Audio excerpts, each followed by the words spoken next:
Today, we're going to talk camo.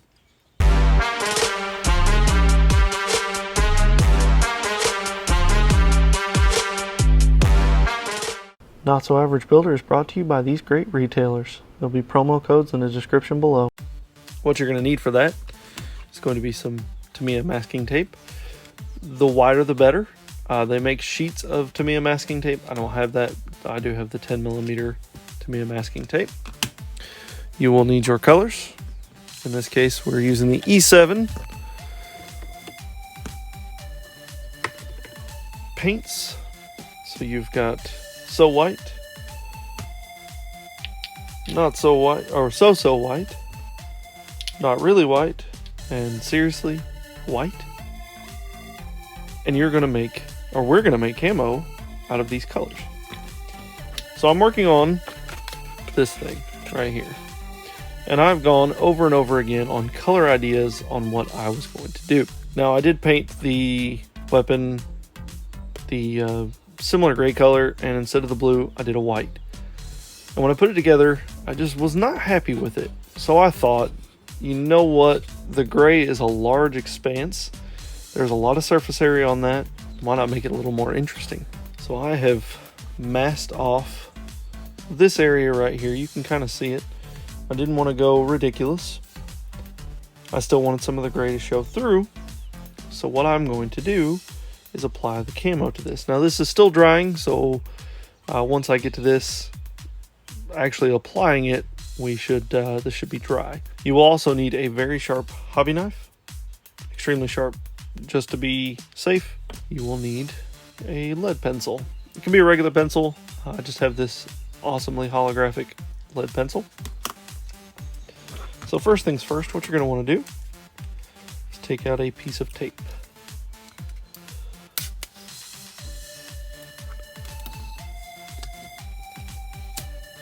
Lay it on your mat.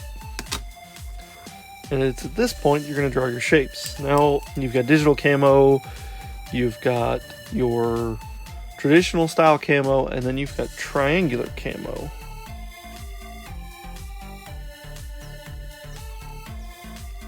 I don't know if that shows up very well on camera, but essentially what you're going to do is just draw out, and we'll do it on the lighter section, a series of not the same triangles and not the same size. And what you're going to do is cut these out, and just like you would with a pre-patterned camo masking tape, you're going to place them on your kit.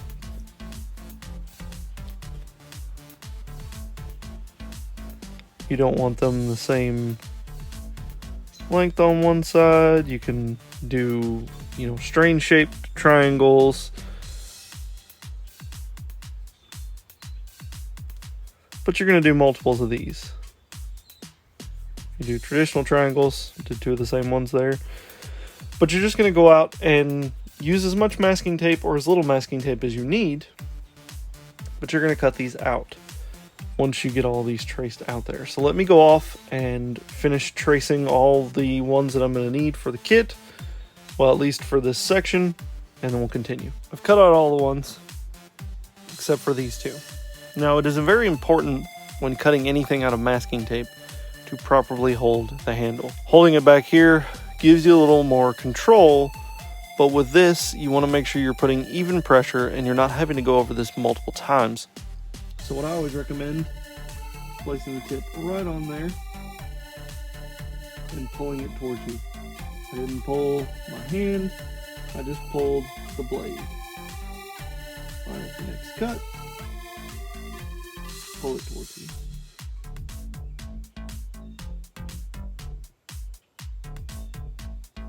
And that's it.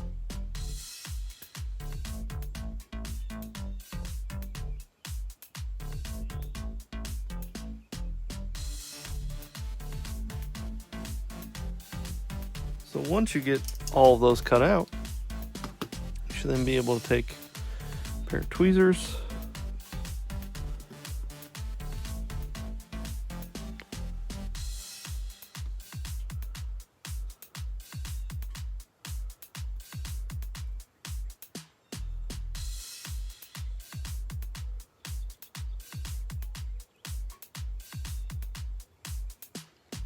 And now you have Swiss cheese masking tape. That is very important. When pulling these up, you are gonna nick edges. It's gonna happen. What that means is you just need to make sure that when you're placing them on there that you really press them down to make sure that no paint gets underneath. I was surprised when I did this that I didn't have a bunch of those. So that shows that it is pretty forgiving. And that is why I recommend the Tamiya masking tape. It holds really well. It seals the sides. I've used regular painter's tape and it pulls paint up. Even if you detack it, it still has a tendency to do so, and I'm not really sure why. But when placing these on here, there's no rhyme or reason to it. Just kind of have fun. Now you don't want to place like 6 in a row because then it looks less like camo and more like a pattern. The whole point of this is to kind of give that illusion of randomness, of noise, because that's what camo is. It prevents the eye from seeing something as what it is. It makes it blend in. So if you've got a bunch in a row, it kind of defeats that purpose. While this is going on in the background, I just want to say thank you to my patrons. If you'd like to become a patron of the channel, go to patreon.com/NotSoAverageBuilder. This is the most important thing when it comes to camo. Depending on whatever color you start with, when you lay your masking tape on there, and you go over top of it, and then you lay your other masking tape templates on it, your final color will either be your darkest or your lightest, depending on what color you want as the main body of it. I painted this gray originally. I just repainted it white because I want it to be gray but have camo. And so I wanted to start with the farthest shade away from the final color that I'm going to do, which was the white. And then I'm going to work my way up to the not really, or the so white. Actually, I may just skip and go to the not really white because I don't want a two-layer camo. So having this as my final, this is my secondary color, and then this is my third. You could literally start, like pick up a paint line such as this, paint it white after you've primed it, lay your camo base or your camo pieces, switch to this, do more camo, switch to this, do more camo, and then finally hit your final color and then peel all the masking tape off, and you will have a 3-step camo. So your main, these will be the camo. And you can continue this on as many colors as you really want. Just remember that the more you do, the more noisy it will be, and the less it will look like camo, and the more it will look like a jumbled up mess that you've put on there. So since this is the brightest, I may strategically put a few more pieces somewhere here and there, but for the most part, I'm pretty much done with the white. So then I will spray the next color, which will be the not really white, and voila, we'll be able to lay our third masking tape. I'm not going to show you this process because this is the exact same. Cut out your shapes. Again, whether it's the triangles, your, I don't really know, I guess it's a net camo pattern, or even digital camo. Digital camo is obviously going to be harder because you're going to have to cut out perfect squares. Triangles, not so much. So let me go off and do the rest of the colors on this. And when we come back, I'll show you the finished product. One main thing to remember when peeling up your camo is you need a good pair of tweezers just to make things a little bit easier. These are a terrible pair and I need to get some new ones. But you want to touch the masking tape itself as much as possible. If you don't, you run the risk of nicking your paint, especially if you're using acrylics. And then it's just, you're going to have to start back over, and nobody wants to do that.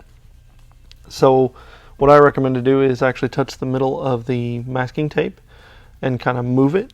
And with this Tamiya masking tape, it should come up pretty easily. So after just a few minutes worth of work, I mean, you can have something that looks pretty cool. It's not the greatest by any means, don't get me wrong, but I mean, it took a boring gun that was very similar to this color and it turned it, I mean, minus the blue, which I already done, but you can see a significant difference in just the overall look. It made it look more busy and going.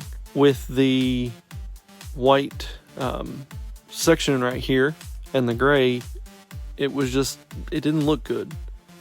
So I decided to add in some extra flair. I was going to do some little extra stuff right here, and that's why I left it blank. But I think I'm just going to leave it blank. It actually doesn't look bad with the overall look. So I'm pretty pleased with that. Again, the colors I used were the E7s, their box line. It's the So White. I skipped So White. Not Really White, and then topped it off with Seriously White. And all I used was a hobby knife, 10mm Tamiya masking tape. You can even use the 6mm. It will just yield you a bunch of tiny triangles or shapes or whatever. There is the Tamiya masking tape sheets that you can get from USA Gundam. And I used a pencil to outline it. Some of them I used the pencil, some of them I did not. So it is entirely up to you. If you want to freehand this stuff, go ahead. I did find it a little bit easier to cut them out when having a shape. I didn't tend to go through the same exact shape when I was using the pencil. So that is something to consider. But it's simple. You guys can make any color camo. You can make things look more busy. You can make them look more fun. Just a few minutes worth of work. But that is all I have, guys. Have a wonderful day. It's good to be back on the bench. Bye.